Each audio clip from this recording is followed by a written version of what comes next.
நான் ஒரு சாதாரண குடும்பத்தைச் சேர்ந்தவள்.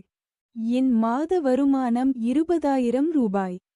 என் பெற்றோர் வேலை செய்ய முடியாத நிலை. நானே ஒரே வருமானம் கொண்டவள். என் வீட்டில் நானும் பெற்றோர்களும் 4 சகோதரிகளும் இருக்கின்றோம். இன்று நான் 6 லட்சம் கடனில் சிக்கிக் கொண்டிருக்கிறேன். அதில் கிரெடிட் கார்ட் பில் 1.13 லட்சம் ரூபாய். ஃபைனான்ஸ் லோன் 1.3 லட்சம் ரூபாய். மாதம் 12,000 ரூபாய் எமி. வங்கிக் கடன் 60,000 ரூபாய். மாதம் 4,290 ரூபாய் எமி. லோன் ஆப் கடன்கள் 5,000 ரூபாய்.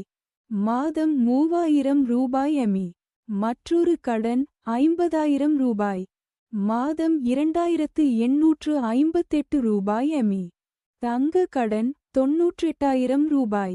வட்டி மட்டும் செலுத்தும் கடன் 2 லட்சம் ரூபாய். மாதம் 4,500 ரூபாய்.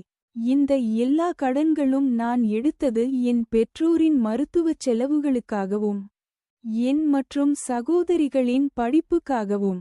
ஆனால் இப்போது மாத சம்பளத்தில் கையிலே காசு ஏதும் இருக்க மாட்டேன். வாடகை வீட்டுக்கு மாதம் 4,500 ரூபாய் செலவாகிறது. ஒவ்வொரு நாளும் மன அழுத்தத்தில் வாழ்கிறேன். நான் யாரிடமும் பணம் கேட்கவில்லை. தயவு செய்து யாராவது வழிகாட்டுங்கள். இந்த நிலைமையிலிருந்து வெளியே வர என்ன செய்யலாம்? உங்களுக்கு தெரிந்த நல்ல ஆலோசனையை கமெண்ட்ஸ்ல சொல்லுங்கள்.